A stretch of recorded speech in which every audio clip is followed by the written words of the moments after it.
Same ಯಾದಗಿರಿದೊಂದು ಘಟನೆ ಹೇಳ್ಬೋದು. ಪರಶುರಾಮ್ ಅಂತಕ್ಕಂಥ PSI ವರ್ಗಾವಣೆಗೆ 25 ಲಕ್ಷ ರೂಪಾಯಿ ಹಣ ಕೊಟ್ಟಿದ್ದೆ, ವರ್ಗಾವಣೆ ಆಗಿಲ್ಲ. ಅಲ್ಲಿ MLA ಅವ್ರ ಬಗ್ಗೆ FIR ಮಾಡೋಕ್ಕೆ ಹೋದ್ರೆ FIR ಮಾಡ್ಕೊಂಡಿರಲಿಲ್ಲ. ಇದುವರೆಗೂ ಕೂಡ ಅಲ್ಲಿನ MLA ರಾಜೀನಾಮೆಯನ್ನು ಕೊಟ್ಟಿಲ್ಲ. ಸಂತೋಷ್ ಪಾಟೀಲ್ದು ನಾನು ಈಗ ತಾನೇ ಹೇಳಿದೆ. ಅದೇ ಥರ ಚಂದ್ರಶೇಖರ್ ಅಂತಕ್ಕಂಥ ಅಧಿಕಾರಿ ಬೆಳಗಾಂನಲ್ಲಿ ಆತ್ಮಹತ್ಯೆ ಮಾಡಿಕೊಂಡ ಮಹರ್ಷಿ ವಾಲ್ಮೀಕಿ ಅಭಿವೃದ್ಧಿ ನಿಗಮದಲ್ಲಿ ಆಗಿರ್ತಕ್ಕಂಥ ಭ್ರಷ್ಟಾಚಾರಕ್ಕೆ ಸಂಬಂಧಪಟ್ಟಂತೆ ಶಿವಮೊಗ್ಗದಲ್ಲಿ ಆತ್ಮಹತ್ಯೆ ಮಾಡ್ಕೊಂಡಿದ್ದಾರೆ. ಅದೇ ಥರ ಮತ್ಯಾರು ಆತ್ಮಹತ್ಯೆ ಮಾಡ್ಕೊಂಡಿದ್ದಾರೆ ನಮಗೆಲ್ಲರಿಗೂ ಕೂಡ ಗಮನಕ್ಕೆ ತರಕ್ಕೆ ನೋಡಿ. ರುದ್ರಣ್ಣ ಹೆಡವಣ್ಣನವರ್ ಇವನು SDA. ಇವನು ಯಾಕೆ ಆತ್ಮಹತ್ಯೆ ಮಾಡಿಕೊಂಡ ಬೆಳಗಾಂನಲ್ಲಿ ಅಂತ ಅಂದರೆ ಶ್ರೀಮತಿ ಲಕ್ಷ್ಮೀ ಹೆಬ್ಬಾಳ್ಕರ್ ಅವರ PA ನನಗೆ ದುಡ್ಡು ಕೊಡೋದಕ್ಕೆ ಆಗಾಗ ಫೋನ್ ಮಾಡಿ ಹಿಂಸೆ ಕೊಡ್ತಾ ಇದ್ದ, ಶೋಷಣೆ ಮಾಡ್ತಾ ಇದ್ದ, ಹಾಗಾಗಿ ನಾನು ಆತ್ಮಹತ್ಯೆ ಮಾಡ್ಕೊಂಡಿದ್ದೀನಿ ಅಂತೇಳಿ ರುದ್ರಣ್ಣ ಹೆಡವಣ್ಣವರ್ ಅವನು ಹೇಳಿರ್ತಕ್ಕಂಥದ್ದಿದೆ. ಹೀಗೆ ಸಾಕಷ್ಟು ಘಟನೆಗಳು ಕರ್ನಾಟಕ ರಾಜ್ಯದಲ್ಲಿ ಭ್ರಷ್ಟಾಚಾರ ಮಿತಿ ತಾಂಡವಾಡ್ತಾ ಇದೆ. ಆದ್ದರಿಂದ ತಮ್ಮಲ್ಲಿ ವಿನಂತಿ ಮಾಡಿಕೊಳ್ಳೋದು ಏನು ಅಂತಂದರೆ, ಕೂಡಲೇ ಪ್ರಿಯಾಂಕಾ ಖರ್ಗೆ ಅವರು ರಾಜೀನಾಮೆಯನ್ನು ಕೊಡಬೇಕು. ನಾನು ಇನ್ನೂ ಒಂದು ಆಗ್ರಹ ಪಡಿಸ್ತೇನೆ, ಮುಖ್ಯಮಂತ್ರಿ ಸಿದ್ದರಾಮಯ್ಯ ಅವರು ರಾಜೀನಾಮೆಯನ್ನು ಪಡಿಬೇಕು ಅಂಥೇಳಿ ನಾನು ಈ ಸಂದರ್ಭದಲ್ಲಿ ಆಗ್ರಹ ಪಡಿಸ್ತೇನೆ.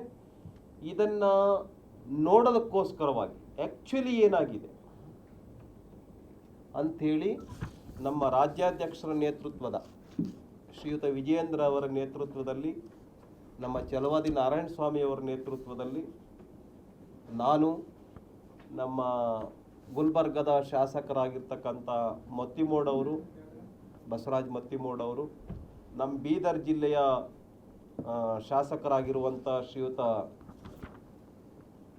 ಶೈಲೇಂದ್ರ ಬೆಲ್ದಾಳೆ ಅವರು, ನಮ್ಮ ಬಸವ ಕಲ್ಯಾಣ ಶಾಸಕರಾಗಿರುವಂಥ ಶರಣು ಸಲಗಾರ್ ಅವರು, ನಮ್ಮ ಹುಮನಾಬಾದ್ನ ಶಾಸಕರಾಗಿರ್ತಕ್ಕಂಥ ಸಿದ್ದು ಪಾಟೀಲ್ ಅವರು, ನಮ್ಮ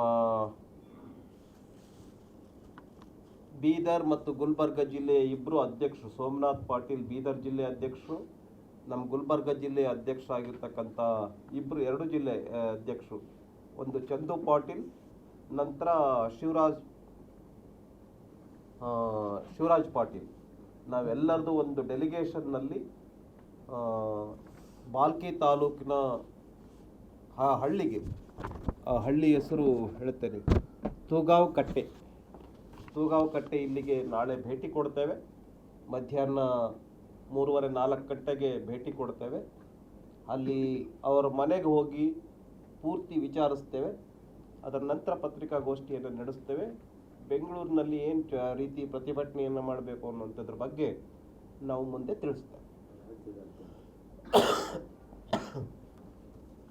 ಪ್ರಿಯಾಂಕಾ ಖರ್ಗೆ ಅವರು ಈಗ ಪ್ರೆಸ್ ಮೀಟ್ ಮಾಡ್ತಾ ಇದ್ದಾರೆ ಸರ್. ಆ ಪ್ರಕರಣದಲ್ಲಿ 8 ಜನರ ಜೊತೆ ನನ್ನ ಹೆಸರು ಇದೆಯಾ ಅನ್ನೋ ಪ್ರಶ್ನೆಯನ್ನು ಮಾಡಿದ್ದಾರೆ. ಆಮೇಲೆ ಯಡಿಯೂರಪ್ಪ ಪೋಕ್ಸೋ ಕೇಸು ಮತ್ತು CCD ಪ್ರಕರಣ ಮುಚ್ಚಿ ಹಾಕೋದಕ್ಕೆ ನನಗೆ ತಿಳ್ಕೊಂಡಿದ್ದಾರೆ ಅನ್ನೋ ಮಾತಾಡಿದ್ದಾರೆ. ಪ್ರಿಯಾಂಕಾ ಖರ್ಗೆ ಅವರು ಇಲ್ಲದೆ ಹೋಗಿದ್ರೆ ಈ 8 ಜನ ಒಟ್ಟುಗೂಡ್ತಾ ಇರಲಿಲ್ಲ. ಪ್ರಿಯಾಂಕಾ ಖರ್ಗೆ ಅವ್ರು ಇಲ್ಲದೆ ಹೋಗ್ಬಿಟ್ಟಿದ್ರೆ ಅವ್ರಿಗೆ ಯಾರು ಟೆಂಡರ್ ನಿಮ್ಮ ಹತ್ರ ಯಾಕೆ ಬರ್ತಾ ಇದ್ರು? ಅವರು 5-6 ಬಾರಿ ಗುಲ್ಬರ್ಗದಿಂದ ಬೀದರ್ನಿಂದ ನಿಮ್ಮ ಹತ್ರ ಬಂದಿದ್ದಾರಲ್ಲ ಭೇಟಿ ಮಾಡ್ಸೋಕ್ಕೆ, ಟೆಂಡರ್ ಕೊಡಿಸಿ ಅಂತೇಳಿ. ಯಾಕೆ ಬಂದ್ರಿ? ಯಾರ ಹತ್ರ ಹೋಗಿದ್ರು?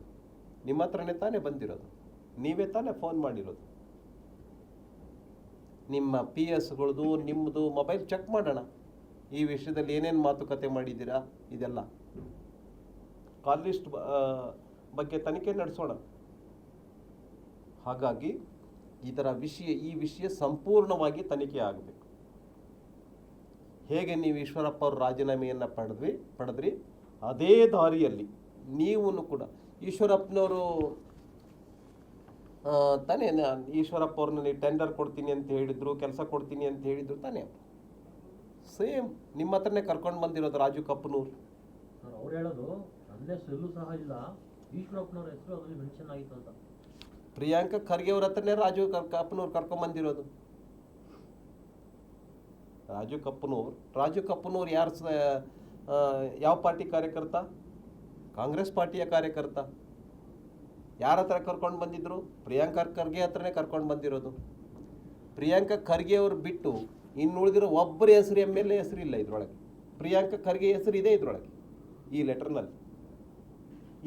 ಪ್ರಿಯಾಂಕಾ ಖರ್ಗೆ ಹೆಸರು ಹಾಕಿದೆ ಮತ್ತೆ ಹೆಂಗಾದ್ರೆ? ನಾನು ಹೇಳ್ತೀನಿ, ಪ್ರಿಯಾಂಕಾ ಖರ್ಗೆ ನಿಮ್ಮ ಹೆಸರು ಬಿಟ್ಟು ಇನ್ಯಾವುದೇ ಅಲ್ಲಿನ ಬೇರೆ ಶಾಸಕರ ಹೆಸರಿಲ್ಲ, ಬೇರೆ ಮಂತ್ರಿಗಳ ಹೆಸರಿಲ್ಲ, ನಿಮ್ಮ ಹೆಸರೇ ಇದೆ. ಹಾಗಾಗಿ ನೀವೇ ಹೊಣೆ. ಇನ್ನು ನಮ್ಮ BSY ಬಗ್ಗೆ ಮತ್ತು ನಮ್ಮ CT ರವಿಯವ್ರ ಬಗ್ಗೆ ಹೇಳ್ತಾರೆ, ಇದು ಕೋರ್ಟ್ನಲ್ಲಿ ತನಿಖೆ ಆಗಲಿ. CT ರವಿಯವರ ಬಗ್ಗೆ ನೀವೇನು ಮಾಡಿದ್ರಿ ಜಗತ್ತಿಗೆ ಗೊತ್ತಿದೆ. ಹೆಂಗೆ ಪ್ರಜಾಪ್ರಭುತ್ವವನ್ನು ನಾಚಿಸುವ ರೀತಿಯಲ್ಲಿ ಸಂವಿಧಾನ ಅಂತ ಒಂದು ಪುಸ್ತಕ ಇಟ್ಕೊಂಡು ತಿರುಗಾಡ್ತಿರಲ್ಲ. ಎಲ್ಲಿದೆ ಸಂವಿಧಾನ ನಮ್ಮ ರಾಜ್ಯದೊಳಗೆ? ಗುಲ್ಬರ್ಗರ ಪೊಲೀಸ್ ಸ್ಟೇಷನ್ಗಳಲ್ಲಿ ಸ್ವತಃ ನಮ್ಮ ಬಸವರಾಜ್ ಮೊತ್ತಿಮೋಡ್ ಅವರು, ಚಂದು ಪಾಟೀಲ್ ಅವರು, ನಮ್ಮ ಶಿವರಾಜ್ ಪಾಟೀಲ್ರು ಎಲ್ಲರೂ ಹೋಗಿ ಪೊಲೀಸ್ ಸ್ಟೇಷನ್ಗೆ ಕಂಪ್ಲೇಂಟ್ ಕೊಡಕ್ಕೆ ಹೋದ್ರು ಕೂಡ FIR ಮಾಡಿಲ್ಲ. ಯಾರು ಸ್ವತಃ ವ್ಯಕ್ತಿಗಳು ಏನೇ ಕಂಪ್ಲೇಂಟ್ ಕೊಡಕ್ಕೆ ಬಂದ್ರು ಕೂಡ FIR ಮಾಡಬೇಕು ಅಂತಿದೆ ಸಂವಿಧಾನದಲ್ಲಿ, ಕಾನ್ಸ್ಟಿಟ್ಯೂಷನ್ನಲ್ಲಿ, ಲಾನಲ್ಲಿ. ಯಾಕೆ FIR ಮಾಡಿಲ್ಲ? FIR ಆಗಿದೆ ಯಾವಾಗ ಅಂತೇಳಿದ್ರೆ ಕೋರ್ಟ್ ಡೈರೆಕ್ಷನ್ ಕೊಟ್ಟ ಮೇಲೆ. ಇವತ್ತು FIR ಆಗಿದೆ ಗುಲ್ಬರ್ಗದಲ್ಲಿ, ಇವತ್ತು FIR ಆಗಿದೆ. ನಾಚಿಕೆ ಆಗಲ್ಲ ಈ ರೀತಿ ಸರ್ವಾಧಿಕಾರವನ್ನು ಮೆರೆಯೋದಕ್ಕೆ? ಸಂವಿಧಾನ, ಪ್ರಜಾಪ್ರಭುತ್ವ, ಲಾ ಅಂಡ್ ಆರ್ಡರ್ ಅಂತ ಹೇಳ್ತೀರಾ. Totally law and order has been collapsed in Gulbarga district because of Priyanka Kharge.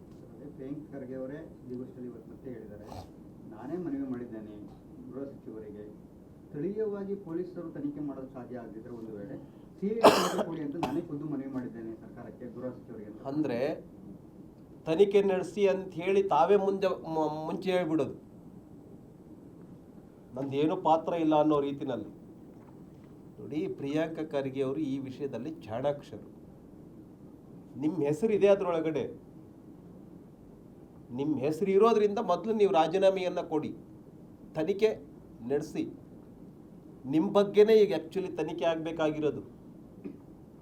Raju Kappanur and gang surrounded by you,